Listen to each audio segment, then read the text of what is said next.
para ocupar la presidencia de la Comisión de Derechos Humanos, yo planteaba, a lo mejor no se va a alcanzar en este momento, en este año, pero uno de los objetivos que a mí me interesan, y lo planteé en la propia comparecencia, quienes lo vieron lo recordarán, es que podamos impulsar en su momento una concepción de abogacía popular en la defensa de los derechos humanos, no nada más un papel meramente técnico, positivista, sino que implicaría que asumamos una concepción de abogacía popular de defensa de los derechos humanos de la población que más lo requiere, de pensar el derecho de forma estratégica para la defensa de los derechos humanos, y en eso Raimundo es un referente, y que incluso, pues, así como lo ven de joven, también es candidato a ministro de la Suprema Corte de Justicia, autor de estos libros, y aprovechando que va a ser la presentación de su libro, quise que nos acompañara para que compartiera con todas ustedes esta perspectiva de qué significa la abogacía popular y la defensa de los derechos humanos, sobre todo también porque al margen de que escriba libros, también participó como abogado litigante en casos de contra Monsanto, llevaste un caso, contra Canadá, en gasoductos. Sí, ahorita platicará ejemplos de cómo se puede llevar a la práctica en el litigio una perspectiva de abogacía popular para llevar el acceso a la justicia, a los derechos humanos para quienes más lo requieren. Por esto lo he invitado para que haga una breve charla con ustedes y de aquí nos iremos volando a la presentación de su libro, pero me interesa esto, sobre todo concatenándolo con lo que les diga, que a la propia comparecencia yo planteé, me interesa que en algún momento estemos planteando qué significa desde la comisión que nuestro trabajo de abogacía esté vinculado a la defensa de los derechos humanos de quienes menos tienen y de cómo pensar el derecho estratégicamente para el acceso a la justicia de quienes han sido históricamente relegados, discriminados. Entonces, en ese sentido, pues, te doy la bienvenida y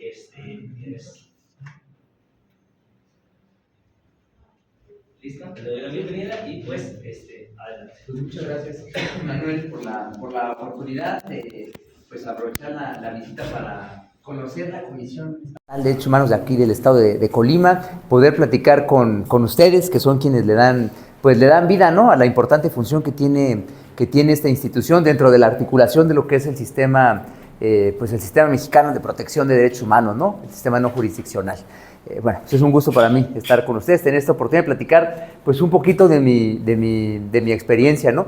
Deben ustedes saber que también fui durante un tiempo sexto visitador de la CNDH en los temas de DESCA, y esa es la línea de trabajo profesional en la que yo siempre me he desenvuelto, ¿no? Derechos económicos, sociales, culturales, ambientales, ¿no? Bueno, pues les cuento. A la par que tuve la oportunidad de recibir una formación crítica en Derecho, una perspectiva crítica del Derecho, pues con autores más o menos reconocidos, el doctor Oscar Correas aquí en México, pero luego también el profesor de la Torre Rangel en Aguascalientes, el mismo Alejandro Rosillo en la Universidad de San Luis Potosí, y otros profesores que pude conocer fuera y con los cuales pude estudiar y colaborar. Además de eso, pues yo muy temprano me di cuenta de que no era suficiente. O sea, sí era muy importante tener claro cuáles son los límites del positivismo jurídico, los límites incluso de otras posturas pues más cercanas a lo que identificamos en derecho como el justnaturalismo, pero no era suficiente, ¿no?, el trabajo solamente académico, de publicación, de investigación, sino que pues era muy importante pues involucrarse, era muy importante participar. Yo en algún momento, fíjense que un buen día me invitaron a una reunión donde iban a llegar comunidades y colectivos de todo el país en temas para ver problemáticas ambientales. Y yo fui ahí, pues muy escéptico, muy distante, ¿no? Y pues sin más que pues atender la invitación y escuchar. Esa reunión cambió mi vida, porque ahí fue donde yo por primera vez escuché de primera mano, no uno, no dos, no tres, múltiples casos pues de afectaciones de derechos de todo tipo, pero bueno, empezando por ambientales, que era lo que yo veía ahí, pero junto con los ambientales muchas otras violaciones de derechos. Ahí yo entendí que era eso de la interdependencia, más allá de los conceptos, ¿no? Porque en efecto, violando un derecho se violaban muchos otros derechos. Y escuché pues unas historias tan trágicas, tan tristes, que bueno, toda una semana, imagínense, ¿no? Hay un lugar en la Ciudad de México que se llama el CENAMI, en el norte del país, que es Centro Nacional de Misiones Indígenas, y ahí nos prestaban la gente, los dominicos y otras órdenes, pues ahí prestan el espacio para pues, comunidades indígenas en movilidad, pero también para hacer eventos como estos, ¿no? De reuniones. Bueno, estuvimos una semana en una encerrona escuchando todo esto todos los días, ¿no? Y con diferentes talleres tratando de, pues, de adquirir, desarrollar herramientas conjuntas, ¿no? Pero pues no eran expertos, era la propia gente reunida intercambiando experiencias y alguno que otro académico socialmente comprometido que asistía pues también para tratar de pues ayudar a construir. No había abogados. Me acuerdo que a la mitad, lo que tenía de original esta sesión es que el miércoles, a la mitad de la semana, pues iba a haber un taller jurídico. Entonces yo dije, bueno, está bien, ¿no? Yo también voy a aprender. Vamos a aprender todos. Resulta que sí llegaron los abogados. Y era gente del Instituto de Jurídicas de la UNAM, de aquí, de por allá, más o menos conocidos. No les digo los nombres para que no haya problema. Y yo dije, bueno, pues vamos a aprender. Pero ya habíamos escuchado las problemáticas, o sea, gente que se moría, que había tenido experiencias en su colonia, pues de muertes por tipos de cáncer pues que no deberían existir, ¿no? O donde la esperanza de vida había bajado mucho. Les hablo de un caso que está aquí cerquita, más o menos. Yo fui abogado de los compañeros del Salto, Jalisco, del río Santiago. Yo estuve trabajando con ellos varios años. Es el peor caso que yo he visto en México, ¿no? De contaminación y de muerte, por lo que significa el río Santiago. Bueno, nada más le compite con cuál es el río más contaminado del mundo, con un río que está en Turquía. Parece que está un poquito peor, pero bueno, ya peor que eso que puede haber. Habíamos escuchado ya muchos casos muy lamentables, muy tristes, que uno piensa que no tiene, pues lo ves como abogado, ¿no? Y dices, es que esto no tiene solución, ¿no? Ya lo que hay que hacer es sacar a la gente de ahí antes de que pues siga enfermándose o muriendo, ¿no? En fin, cuando llegaron los abogados, voy a ser muy crudo, con esto les aviso. Pues llegaron diciendo, no, pues vamos a hacer nuestro taller. Es un taller de derechos humanos. Empezaron a hablar en abstracto de cuáles eran las fuentes de los derechos humanos, los catálogos de derechos humanos y hacer unas dinámicas, que yo entiendo que son dinámicas cuando uno está aproximándose y en ciertos espacios pues es muy positivo, pero hay otros espacios donde realmente no tiene mucho sentido y parece hasta absurdo. Yo les quiero poner el contraste porque era una reunión ya llena de mucho sufrimiento. O sea, era muy trágico lo que habíamos estado escuchando y llegan ¿qué estaba buscando la gente? Abogados. Y llegan los abogados que van a dar el taller y llegan y presentan una caricatura de los derechos humanos, con unas versiones pues con muy poca, me parece a mí, muy poca capacidad para articularse con las luchas sociales que estaban ahí representadas. ¿Qué pasó? Pues fracasaron.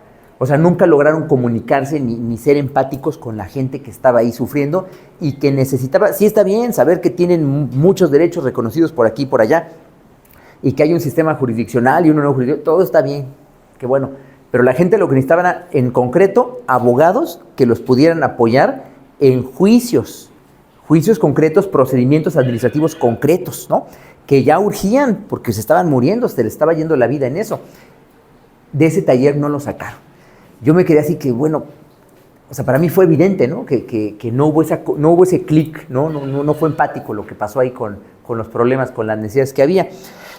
El taller sí, el encuentro siguió, y ya para el viernes, pues estábamos todos reunidos como haciendo balance de lo que había pasado, y pues imagínense otra vez hacer recuento de lo mismo. Era como cuando uno se vuelve, como si fuese un vicio estar escuchando historias tristes, ¿no? Y uno quiere permanecer, pues pesimista, ¿no? O deprimido. Y en eso estábamos, y uno de los organizadores, que había sido profesor mío en la facultad en Economía, pero que había organizado lo que era la Asamblea Nacional de Afectados Ambientales en ese momento, que es a donde yo fui, y la Red en Defensa del Maíz, dice, bueno, pues nos ha estado acompañando toda la semana un abogado muy joven, no sé qué, está yo más joven todavía, muy joven, y es muy importante que lo escuchemos, seguro tendrá algo que decirnos. Y yo en mi inocencia dije, pues está bien, ¿no? O sea, ahora sí alguien nos va a decir qué onda con esto y cómo le puede hacer la gente, porque la gente tiene mucha necesidad. Cuando dice mi nombre, por mi cabeza pasó todo. Dije, bueno, a ver, es la oportunidad de que yo diga cualquier cosa, igual que los otros, y ya, ahí quede, porque pues nadie me va a buscar si digo una tontería y quedo mal como quedaron ellos, y regreso a la comodidad de la escuela y la academia y todo ese rollo. o me hago responsable de lo que está pasando aquí, sabiendo que yo puedo hacer algo, que yo sé qué hacer y que puedo hacerlo, ¿no? Entonces hubo ese momento de bifurcación donde tuve que decidir. Y ¿saben qué? Pues el llamado de la justicia, la vocación que uno tiene por la justicia, por defender, por servir, ¿no? Por ayudar a los demás, en ese momento es donde se mide y donde uno se pone a prueba. Y yo dije, no puedo hacerme tonto. Y entonces en ese momento fue que decidí dedicarme a esos temas. Yo nunca me formé en temas ambientales, indígenas, agrarios, que son los temas que yo veía ahí. Yo me especialicé siempre en derecho constitucional, en amparo, y trabajaba en esas cosas, pero no había yo tenido la oportunidad de trabajar directamente con la gente en asuntos de estos que demandan abogados con tanta urgencia, y ahí me decidí. Después de ese día, pues yo permanecí 10 años trabajando en la Red en Defensa del Maíz y en la Asamblea Nacional de Afectados Ambientales, pues conociendo, no fueron decenas, fueron cientos de asuntos por todo el país de desamparo, donde la gente pues no tenía a quién acudir, ¿no? En las defensorías públicas pues no hay capacidad para este tipo de asuntos. A veces, a lo mejor ustedes lo sabrán mejor que yo lo vi en la CNDH, a veces las propias comisiones pues le entran algunos temas pero no se dan abasto, y hay otros donde de plano pues es muy complicado y la gente no tiene a quién acudir.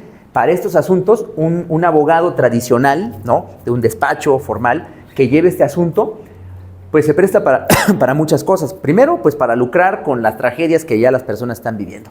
Pero en segundo lugar, yo esto lo he visto personalmente, y eso pues me ha traído diferencias con muchos colegas, pues la manera en la que organizaciones no gubernamentales y despachos pues se colocan, asumiendo la representación de las comunidades, de los colectivos, pues se colocan como mediadores entre las partes, los gobiernos, las empresas y los propios quejosos o comunidades, ¿no? ¿Y qué pasa ahí? Pues se aplica un dicho mexicano muy famoso: el que parte y reparte se queda con la mejor parte. Yo los he visto representar a las comunidades y luego ir al territorio, como se dice, estar con las comunidades y que sí, que no, y que, oiga, pero tenemos este problema. No, tu problema no es ese, tu problema es este. Imponer agendas, se llama eso. Y además decirles por dónde y cómo, ¿no? Tirar línea, se llama, cuando se hace eso. Pero los he visto al día siguiente ir a desayunar a los mejores hoteles de Cancún, en reuniones con los empresarios y con las autoridades, ¿no? Para negociar. Pero en esos desayunos yo no he visto a las comunidades.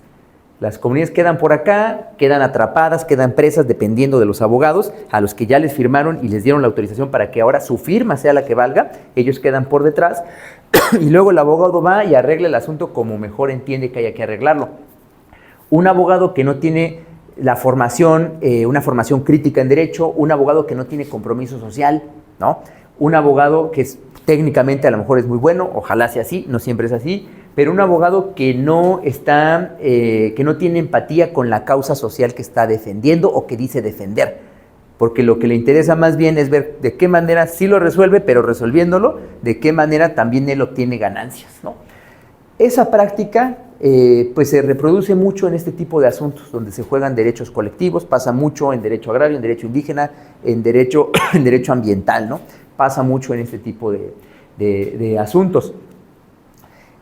A raíz de eso, y dada pues las condiciones que nosotros teníamos en la Red de Defensa del Maíz, en la Asamblea Nacional de Afectados Ambientales, con casos bien complicados en un montón de lugares, el hecho de que no había más abogados, yo era el que tenía cédula, otros compañeros que pues yo invitaba y se aventaban a ir, pues apenas estaban terminando la carrera o titulándose, ¿no?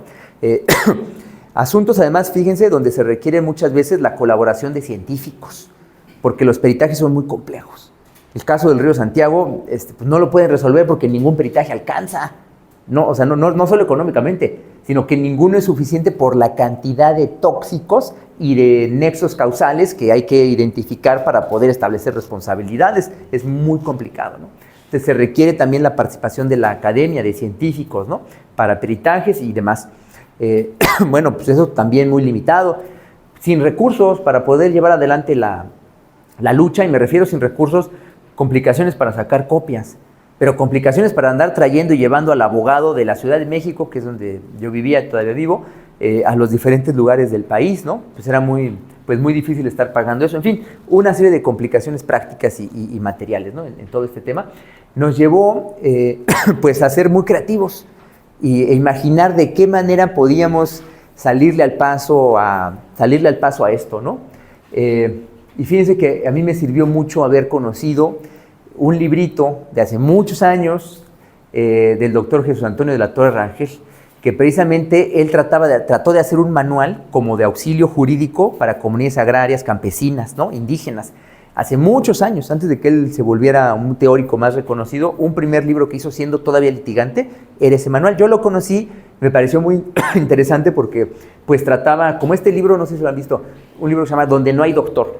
Pues hagan de cuenta que este es donde no hay abogado, entonces era un libro como que trataba de ayudar, ¿no? Para que la gente obtuviera conocimientos básicos de derecho para empezar a defenderse sin depender de terceros. Y había yo leído también a Paulo Freire y pues toda esta educación crítica, ¿no? que él propone con la pedagogía de la liberación. Bueno, pues imagínense esos antecedentes con pues, la convicción de ayudar, pero en medio de una situación con muchas adversidades. Lo que empezamos a hacer fue algo que llamamos en ese momento educación jurídica popular. ¿Por qué? No teníamos abogados. La gente pasaban cosas y pues tenía que buscar llamar al abogado o que viniera el abogado. Era imposible. Entonces la gente se dio cuenta que era importante que empezaran a conocer el derecho, que le perdieran el miedo y que empezaran a adquirir conocimientos sobre derecho.